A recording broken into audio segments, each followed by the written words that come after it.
बंधु माने आजिर एही कार्यक्रमको आपण मानकु स्वागत। आजिर एही कार्यक्रमटी धनुराशिर व्यक्तिविशेष मानक पई बहुत गुरुत्वपूर्ण अटे। कारण एही मकर संक्रांति ठारू आपणकर जीवन रे एक बहुत बड़ परिवर्तन हेबा पई जाउछे। कारण ग्रह मानकर गोचर रे एक बहुत बड़ परिवर्तन हेउछे, जहार प्रभाव रे आपणकर जीवन रे मध्य किछि बड़ परिवर्तन हेबा पई जाउछे। बंधु माने एही मकर संक्रांति दिन सूर्य आपणकर प्रथम भावरु द्वितीय भाव को प्रवेश करिवे एवं मकर संक्रांति परे परे मंगल एवं बुध मध्य आपणकर द्वितीय भाव को प्रवेश करिवे, जहार प्रभाव रे आपणकर जीवन रे किछि परिवर्तन आसीबाकु जाउछि। अनेक क्षेत्र रे आपणको सफलता मिलिबाकु जाउछि, किंतु किछिटा क्षेत्र रे आपणको प्रतिकारर मध्य आवश्यकता रहिछि, सतर्कतार आवश्यकता रहिछि। तेबे केउ सब क्षेत्र रे आपणको सतर्कतार आवश्यकता रहिछि एवं केउ सब क्षेत्र रे आपणको अनेक गुड़िए सफलता मिलिबाकु जाउछि, से विषय जानिबा पई आपण माने वीडियोटी को स्किप न करी शेष पर्यंत निश्चय देखंतु एवं वीडियोटी को लाइक करी चैनल टी को सब्सक्राइब करी दियंतु। कमेंट बॉक्स रे भक्ति एवं श्रद्धार सहित जय मां लक्ष्मी निश्चय लिखंतु। तो बंधु माने आसंतु आरंभ करिबा आजिर एही कार्यक्रम को, जहां आपणकर जन्म राशि तथा चंद्र राशि उपरे आधारित अटे। तो राशि चक्रर 12 गोटी राशि मध्यरु नवम राशि हेउछि धनु राशि एवं धनु राशिर राष्ट्राधिपति हेउछन्ति देवगुरु बृहस्पति। तो बंधु माने गुरु आपणकर सप्तम भावरे गोचर करूछन्ति एवं गुरुंकर दृष्टि आपणकर प्रथम भाव उपरे रहुछि, जहा फଳରେ एही मकर संक्रांति ठारू स्वास्थ्य आपणकर बहुत भल रहिबो। पूर्वरु जदि आपणकर स्वास्थ्य रे कोनोसी प्रकारर समस्या थिला तो आपण देखिबे जे आपणकर समस्त स्वास्थ्य जनित समस्या दूर होइछिबो। आपण निजको स्वास्थ्यवान अनुभव करिबे, आपणकर इम्यूनिटी सिस्टम स्ट्रांग रहिबो।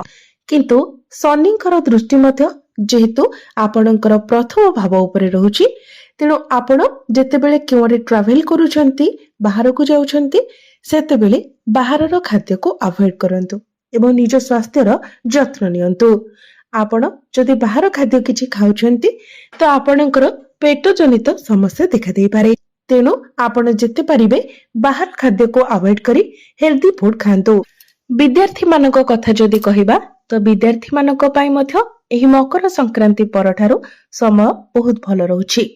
कारण आपणकर पंचम भाव आपणकर शिक्षा भावर अधिपति हेउछन्ति मंगल। मंगल एही मकर संक्रांति ठारू आपणकर द्वितीय भावरे गोचर करिवे। पूर्वरु मंगल आपणकर प्रथम भावरे गोचर करुथिले, सेठारे मंगलंकर स्थिति बहुत भल रहुथिला। द्वितीय भावरे मध्य मंगल आपणको शुभ फल प्रदान करिवे। तो निश्चित भावरे आपण आपणकर शिक्षा क्षेत्र रे बहुत अधिक उन्नति एवं अग्रगति करिवे। एही मकर संक्रांति परे जदि आपणकर किछि एग्जाम अछि, कॉम्पिटिटिव एग्जाम अछि, प्रतियोगितामूलक परीक्षा अछि, सरकारी परीक्षा अछि, तो निश्चित भावरे आपण सेथिरे उत्तीर्ण हेबे। एवं जदि आपण पाठ पढ़ा रिलेटेड कोनोसी भी स्टेप नेबा पई चाहुछन्ति तो आपण ताहा नै पारिबे। जदि आपण किछि फॉर्म फिलअप करबा पई चाहुछन्ति, किछि एडमिशन नेबा पई चाहुछन्ति तो आपणक पई समय बहुत भल रहिबो। प्रेम जीवन कथा जदि कहिबा तो प्रेम जीवन मध्य आपणकर बहुत भल रहिबो। कारण पंचम भावटी आपणकर शिक्षार भाव हेबा सहित पंचम भावटी मध्य होइथाय आपणकर प्रेम जीवनर भाव। तो आपणकर पंचम भावर अधिपति मंगल द्वितीय भावरे बहुत भल स्थान रे अछंती। आपणकर प्रथम भावर अधिपति गुरु मध्य बहुत भल स्थिति रे अछंती। गुरुंकर दृष्टि आपणकर प्रथम भाव उपर को रहुछि। तो मंगल एवं गुरुंकर स्थिति बहुत मजबूत थिबा कारणरू आपणकर प्रेम जीवन मध्य बहुत भल रहिबो। पूर्वरु आपणक मध्यरे जदि कोनोसी प्रकारर डिस्टर्बेंस थिला, कोनोसी प्रकारर मिसकम्युनिकेशन मिसअंडरस्टैंडिंग थिला तो से सब किछि दूर होई जिवो। आपणक मध्यरे कनेक्शन स्ट्रांग हेबो, भल पाइबा बढ़िबो, आपण परस्पर को बुझी पारिबे। तो भल पाइबा आपणकर बहुत भल रहिबो। आपणकर वैवाहिक जीवन मध्य एही मकर संक्रांति ठारू बहुत भल रहिबो। ଆପଣଙ୍କ ମଧ୍ୟରେ ଯଦି କୌଣସି ପ୍ରକାରର ଡିଷ୍ଟର୍ବାନ୍ସ ଚାଲିଥିଲା ତ ସେ ସବୁ ଦୂର ହୋଇଯିବ। ଆପଣଙ୍କର ବୈବାହିକ ଜୀବନ ସୁଖମୟ ରହିବ। ଏହା ବ୍ୟତୀତ ଆପଣଙ୍କର ଜୀବନ ସାଥୀଙ୍କର ପର୍ସନାଲ ଏବଂ ପ୍ରଫେସନାଲ ଲାଇଫରେ ମଧ୍ୟ ଆପଣ ଗ୍ରୋଥ ଦେଖିବାକୁ ପାଇବେ। ଏହା ସହିତ ତାଙ୍କୁ କୌଣସି ବଡ଼ ଅପରଚ୍ୟୁନିଟି ମଧ୍ୟ ମିଳିପାରେ।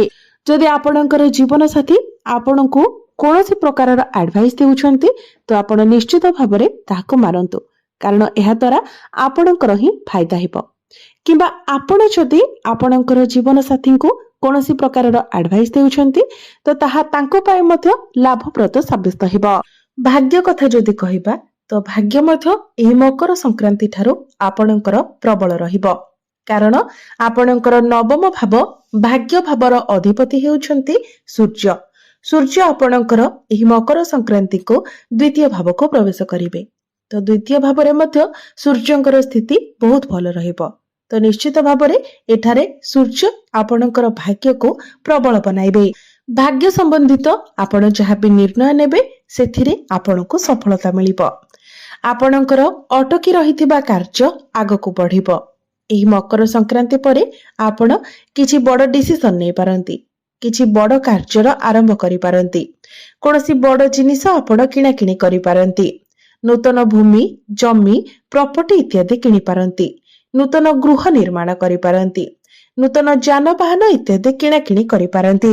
ଏହି ମକର ସଂକ୍ରାନ୍ତି ପରେ ଆପଣ କୌଣସି ଧାର୍ମିକ ସ୍ଥାନକୁ ଯାତ୍ରା କରିପାରନ୍ତି।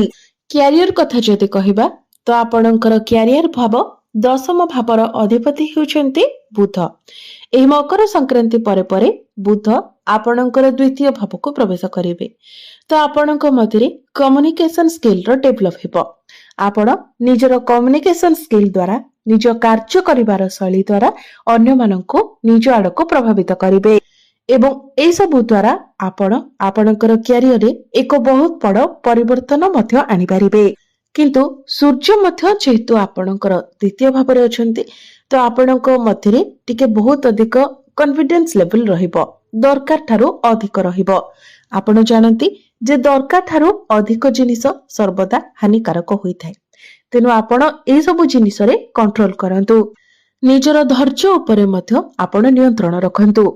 ତେବେ ବନ୍ଧୁମାନେ, ଯଦି ଆପଣ ସରକାରୀ କ୍ଷେତ୍ରରେ ଅଛନ୍ତି, କମ୍ୟୁନିକେସନ ରିଲେଟେଡ କିଛି କାମ କରୁଛନ୍ତି, କମ୍ପ୍ୟୁଟର ରିଲେଟେଡ କିଛି କାମ କରୁଛନ୍ତି ତ ଏହି ସବୁ କ୍ଷେତ୍ରରେ ଆପଣଙ୍କୁ ବହୁତ ଅଧିକ ସଫଳତା ମିଳିବାକୁ ଯାଉଛି ଏବଂ ଏହି ମକର ସଂକ୍ରାନ୍ତି ପରେ ଆପଣଙ୍କୁ ଆପଣଙ୍କର କାର୍ଯ୍ୟ କ୍ଷେତ୍ରରେ ପ୍ରମୋଶନ ମଧ୍ୟ ମିଳିପାରେ, ଆପଣଙ୍କର ପଦୋନ୍ନତି ହୋଇପାରେ କିମ୍ବା ଆପଣଙ୍କୁ କୌଣସି ବଡ଼ ଆଚିଭମେଣ୍ଟ ମଧ୍ୟ ମିଳିପାରେ, କାରଣ ଆପଣଙ୍କର ଦଶମ ଭାବର ଅଧିପତି ଦ୍ୱିତୀୟ ଭାବରେ ଧନ ଭାବରେ ଗୋଚର କରିବେ। ଆପଣଙ୍କର ଲାଭ ଭାବର ଅଧିପତି ମଧ୍ୟ ଆପଣଙ୍କର ଦ୍ୱିତୀୟ ଭାବରେ ଗୋଚର କରିବେ। ତ ନିଶ୍ଚିତ ଭାବରେ ଆପଣଙ୍କୁ ଆପଣଙ୍କର କାର୍ଯ୍ୟ କ୍ଷେତ୍ରରେ ପ୍ରମୋଶନ ମିଳିପାରେ ଏବଂ ଯଦି ଆପଣଙ୍କ ନିକଟରେ ଚାକିରି ନାହିଁ ତ ଚାକିରି ମିଳିବାର ମଧ୍ୟ ବହୁତ ଅଧିକ ସମ୍ଭାବନା ରହୁଛି। ତେଣୁ ଆପଣ ନିଜ ତରଫରୁ ଚେଷ୍ଟା ଜାରି ରଖନ୍ତୁ। ବିଜନେସ କଥା ଯଦି କହିବା ତ ବିଜନେସରେ ମଧ୍ୟ ଆପଣଙ୍କୁ ବହୁତ ଭଲ ପ୍ରଫିଟ ମିଳିବ।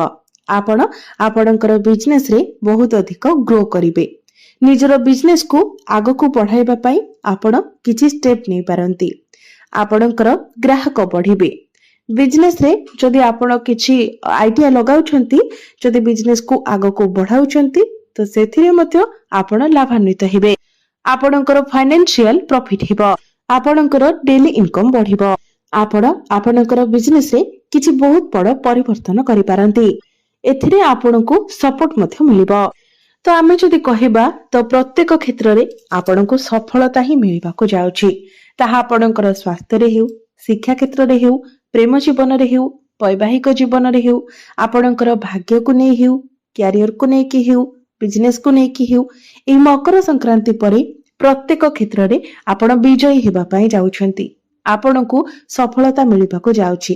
ତ ଆମେ ଯଦି ସେମିତି କହିବା ତ ପ୍ରତିକାରର କୌଣସି ଆବଶ୍ୟକତା ନାହିଁ, କିନ୍ତୁ ସାଧାରଣ ଭାବରେ ଆପଣ ପ୍ରତ୍ୟେକ ଦିନ ହନୁମାନ ଚାଳିସାର ପାଠ କରନ୍ତୁ। ପ୍ରତ୍ୟେକ ଦିନ ଉଦିତ ସୂର୍ଯ୍ୟଙ୍କୁ ଆପଣ ତମ୍ବା ପାତ୍ରରେ ଜଳାର୍ଘ୍ୟ ଅର୍ପଣ କରନ୍ତୁ।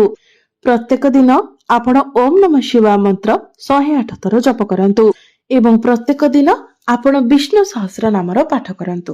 ଆପଣଙ୍କୁ ଅଧିକ ମାତ୍ରାରେ ଶୁଭ ଫଳ ପ୍ରାପ୍ତି ହେବ।